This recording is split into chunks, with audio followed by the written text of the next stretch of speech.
एक बार फिर मानव तस्करी गिरोह ने चिंताएं बढ़ा दी है, जो नौकरी चाहने वालों को विदेश में रोजगार का लालच देकर उन्हें दुर्गम सीमावर्ती क्षेत्रों में अवैध श्रम केंद्रों में धकेल देते हैं।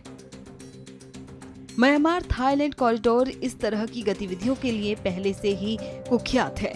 ये परिवार हैदराबाद का रहने वाला है।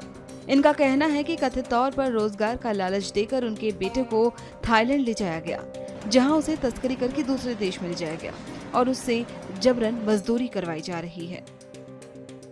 कोशिश करके हमारे बच्चों को वापस लाइए और हमारे असद अवैसी जो है उन्हें भी गुजारिश करती हूँ, जितने भी आप लोग सब बड़े हैं उन सब से गुजारिश करते हैं कि हमारी मदद करें, हमारे बच्चे हमारे पास लौटे।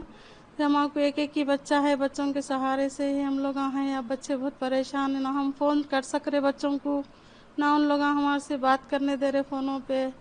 बहुत जुल्म कर रहे लोग। क्या है सो ये गैर कानूनी जो है वो बंद करा देना चाहिए आप लोग। बहुत बच्चे हैं, हमारे बच्चे भी नहीं, और हैदराबाद के थोड़े तेलंगाना के बच्चे भी है, उसमें आंध्रा के बच्चे भी है, बहुत सारे बच्चे हैं, मगर कुछ नहीं कर सक रहे वहाँ पे। लोगों को कुछ करने ही नहीं दे रहे लोग।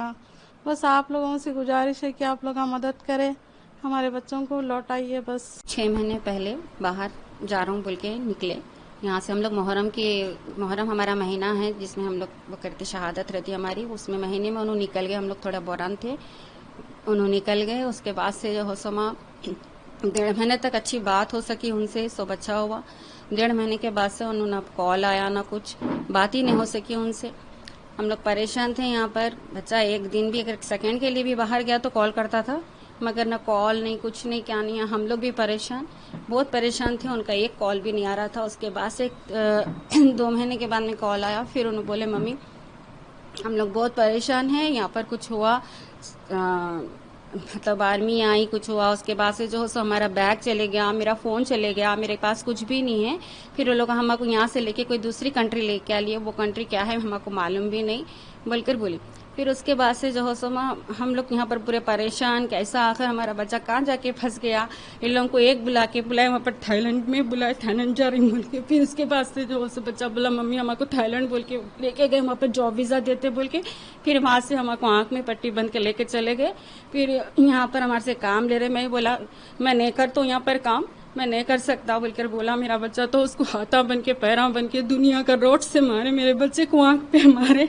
आंख इतनी ऊपर खून से भर गई थी मेरे बच्चे की। मेरा बच्चा बात भी नहीं करा मेरे से, मैं परेशान हो जाऊंगी बोल के। फिर उसके वास्ते बोला कि तेरा ठीक हुए वास्ते मेरे को कॉल करके बोला मम्मी मैं ठीक हूँ, ऐसा हुआ मेरे साथ, इसलिए मैं आपको बात नहीं करा, आप परेशान हो जाएंगे बोल के।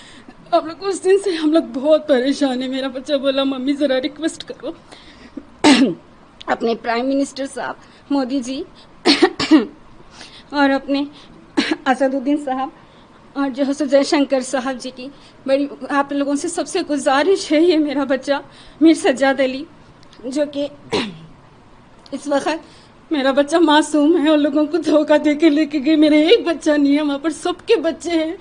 आप गुजारिश है आप लोगों से, मेरे बच्चों को ये धमकी दिए हुए है, अगर टारगेट भी बना तो उसको मार डालते बोले। मेरा बच्चा बहुत डरा हुआ है, इसीलिए 100 बच्चे हैं। मेरा बच्चा सही सलामत ला दिए, आप लोगों से बहुत बड़ी मेहरबानी होगी। आपने सुना इन माओ का दर्द। वहीं इस खबर पर असदुद्दीन ओवैसी ने भी विदेश मंत्री एस जयशंकर से गुजारिश की है। ओवैसी ने एक्स हैंडल पर लिखा, मुझे एक दिल दहला देने वाली खबर मिली है। कम से कम 16 भारतीय नागरिकों, जिनमें हैदराबाद के 3 निवासी भी शामिल हैं, उन्हें थाईलैंड में नौकरी दिलाने का वादा किया गया था, लेकिन उन्हें म्यांमार थाईलैंड सीमा पर ले जाकर गुलाम बना लिया गया है। उनसे प्रतिदिन 18 से 20 घंटे जबरन काम कराया जाता है।